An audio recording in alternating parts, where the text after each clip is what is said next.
네, 안녕히 주무셨어요. 4월 22일 화요일 손으로 묵상 시작합니다. 오늘 말씀 요한일서 4장 10절 말씀이고요. 말씀의 제목은 화목제물입니다. 같이 읽어볼게요. 사랑은 이 사실에 있으니 곧 우리가 하나님을 사랑한 것이 아니라 하나님이 우리를 사랑하셔서 자기 아들을 보내어 우리의 죄를 위하여 화목제물이 되게 하신 것입니다. 요한일서 4장을 아주 천천히 조금씩 읽고 있어요.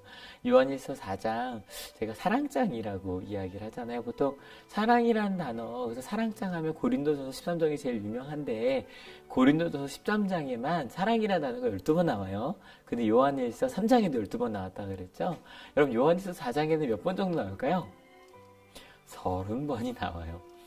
그래서 여러분 어제 윤재 선생님과 나눈 것처럼 8절에 하나님은 사랑이십니다. God is love 선언을 하는 거예요. 바로 여기 나온 거예요. 8절에 4장 8절에 하나님은 사랑이십니다. 그러면 우리는 물어볼 게 있죠. 하나님이 사랑이시라는 거 우리가 어떻게 알 수 있냐고. 9절에 뭐라고 돼 있어요? 자기 외아들 예수를 보내셔서 우리가 그로 말미암아 살게 하셨다라고 되어 있어요. 그로 말미암아. 그러니까 우리가 사는 게 예수님으로부터 우리가 살 수 있는 새로운 가능성이 생겼다는 거예요. 그러면 그로 말하면 예수님으로부터 산다는 게 뭘까? 그것을 이야기하는 또 해석하는 구절이 바로 오늘 본문이 10절입니다. 사랑은 이 사실에 있으니 곧 우리가 하나님을 사랑하는 것이 아니라 아까 말씀드린 것처럼 그 사랑의 시작, 우리 삶의 시작이 우리가 하나님을 사랑한 어떤 행위나 어떤 마음에 있는 것이 아니라 하나님이 먼저 우리를 사랑하셨다는 거예요. 여러분이 가끔 누가 날 사랑한다고 하면 왜 사랑받을 만한 이유가 있어? 사랑할 만한 이유가 있어? 왜냐면 그 이유에 따라 우리는 뭐가 좀 바뀔 것 같거든요. 사랑할 만한 이유가 크면 더 많이 사랑하고. 학교에서 캠프를 하는데 은진 선사님이 레크레이션 진행하는데 물었대요. 한 애가 뭐 주냐고. 왜냐하면 뭐 주면 더 열심히 할게요 라고 얘기를 하는 거죠. 또 우리 선생님들이랑 같이 또 어떤 프로그램을 만들어가고 있는데 이야기를 하다 한 선생님이 물으시는 거예요. 상 있어요? 그래서 네 원래 한 조에서 할 때 두 조가 하니까 이렇게 회의했던 상이 하나가 저기 상 하나 더 있어. 막 웃으시는 거예요. 그 상이 아니라 아니 아이들이 더 잘하면 뭔가 더 해내면 뭔가 주는 상이 있냐고 물으시는 거예요. 예, 우리는 뭔가 받은 만큼 주고 준 만큼 받는다고 생각을 해요. 근데 그럼 어떻게 돼요? 보수에 따라, 보상에 따라, 이유에 따라 자꾸 달라지는 거죠. 사랑이 그렇게 뭔가 상대방에 따라 혹은 뭔가 받는 것에 따라 달라진다면 근데 8절에 분명히 얘기하잖아요. 사랑이 하나님이시라면 어떻게 되는 걸까? 여러분 이야기하는 거예요. 뭔가 사랑받을 만한 이유가 있어요? 심지어 뭐라 그래요? 죄를 위하여. 여러분 죄라는 거 하나님의 나라에 들어갈 수 없는 아직 제일 큰 문제예요. 그 문제가 있는데 그 문제를 하나님께서 자기 아들을 스스로 화목제물 그 문제를 해결하는 속죄제로 사용하셨다는 거예요. 이게 개역 성경에는 화목제라고 나와요. 또 세번역에도 화목제물이라고 번역이 되는데 원래 그 원어로 봐도 화목제물이 이런 거거든요. 그러니까 뭔가 특별히 문제가 있지 않은데 내가 잔치를 좀 벌이고 싶어. 그래서 하나님 앞에서 소의 일부분을 하나님께 드리고 이제 그걸과 같이 잔치를 벌이는 거예요. 그래서 우리끼리의 화목, 또 하나님과 우리 간에 그 잔치를 벌이는 그게 화목제인데 이 원어에 쓰여진 단어는 그 화목제가 아니라 그냥 희생제물이에요. 희생제물. 죄를 해결하기 위한 제물이에요. 그래서 공동번역에 그냥 제물이라고 번역을 했거든요. 여러분 우리가 사랑받을 만한 이유는커녕 우리에게 문제가 있었어요. 우리가 죄인이었어요. 근데 그 문제를 하나님께서 먼저 해결하기 원하셨다는 거예요. 하나님과 우리 사이에 뭔가 가로막힌 게 있었는데 그거를 하나님께서 해결하기 원하셨다는 거예요. 제가 이거를 이게 기독교가 로마에서 융성하잖아요. 근데 로마가 법치주의에서 가장 유명했잖아요. 그래서 로마 법전에 지금도 많은 세계의 법들이 빚을 지고 있다고 얘기를 한단 말이에요. 그래서 어떤 로마적인 전통에서 이걸 이렇게 해석을 많이 한 거예요. 뭔가 손해를 봤어요. 뭔가 내가 죄를 지어갖고 손해를 봤으면 그걸 갚아야 되죠. 그죠? 합당한 걸 갚아야 되잖아요. 근데 우리 죄가 너무 크니까 그걸 다 갚을 수 있는 게 우리에게는 그 갚을 재물도 없고 우리 목숨으로도 못 갚는 거니까. 그래서 그 값을 하나님이 대신 치러주셨다. 이제 그것도 지금 되게 은혜로운 해석이죠. 근데 실은 요한일서를 쓴 분들은 실은 유대교적인 또 기독교적인 어떤 그 로마화 되기 전의 기독교였거든요. 이런 좀 법적인 해석을 좀 빼고 그냥 그 당시 그 사람들 어떻게 받아들일지 좀 생각을 해봤어요.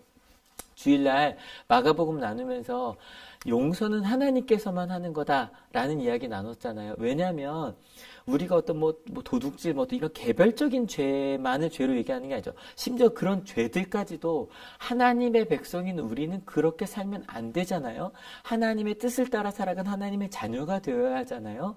그러니까 우리가 뭐 세상에서 말한 죄는 말할 것도 없고 하나님의 자녀로 살지 않고 하나님의 뜻대로 생각하지 않고 그렇게 하나님대로 살아가지 않은 그 모든 것들이 하나님 앞에 우리는 죄인인 거죠.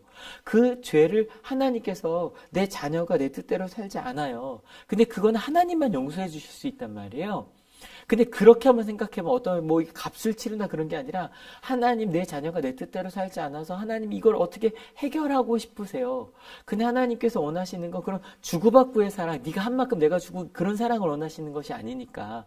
그래서 하나님 선택하신 방법은 꼭 탕자 이야기처럼 내 재산을 절반을 다 갖다 버렸지만 그럼에 불구하고 사랑하게 그 탕자를 향해 달려나가신 것처럼 예수님께서 십자가 위에서 내가 너희에게 말하는 사랑은 내가 너희를 이 땅에 만들어서 너희가 하기 원하는 사랑은 이런 사랑이야 라고 하면서 심지어 나를 향해 십자가에 못 박으라고 외치는 사람들에게 내가 하나님 저들도 용서해 주셔야 돼요 라고 이야기하면서 그들에게 사랑을 보여주신 거예요. 여러분 나중에 예수님께서 나를 위해 죽으셨다는 걸 깨달았을 때 가장 많이 가슴을 친 사람이 누굴까요?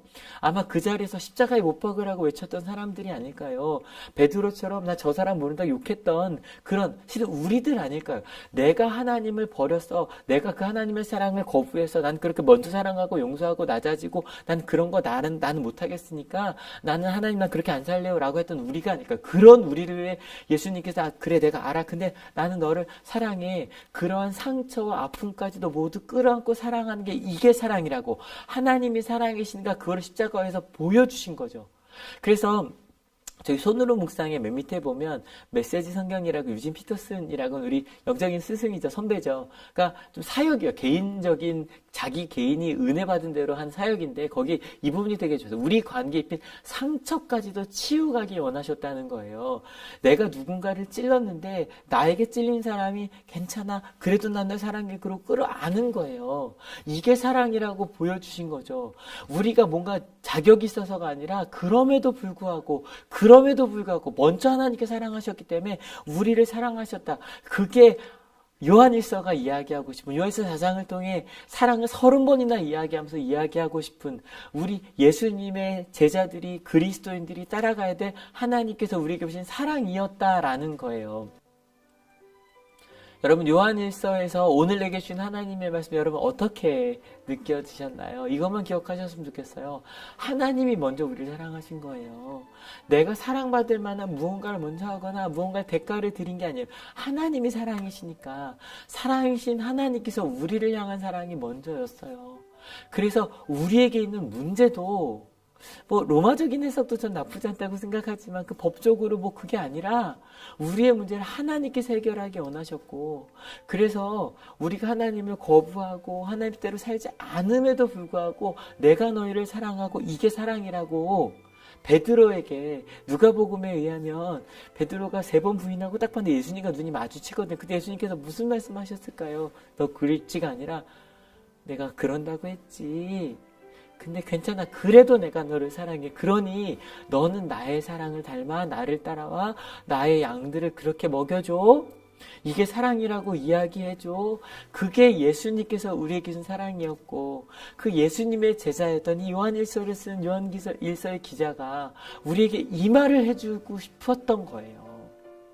여러분 다시 한번 읽어봅시다. 사랑은 이 사실에 있으니 곧 우리가 하나님을 사랑하는 것이 아니라 하나님이 우리를 사랑하셔서 자기 아들을 보내어 우리의 죄를 위하여 화목 제물이 되게 하신 것입니다. 그 십자가가 사랑이라는 거, 하나님이 날 먼저 사랑하셨다는 거, 오늘은 그것만 좀 묵상하고 감사하며 하루를 시작하면 좋을 것 같아요. 같이 기도하시겠습니다. 하나님 감사합니다.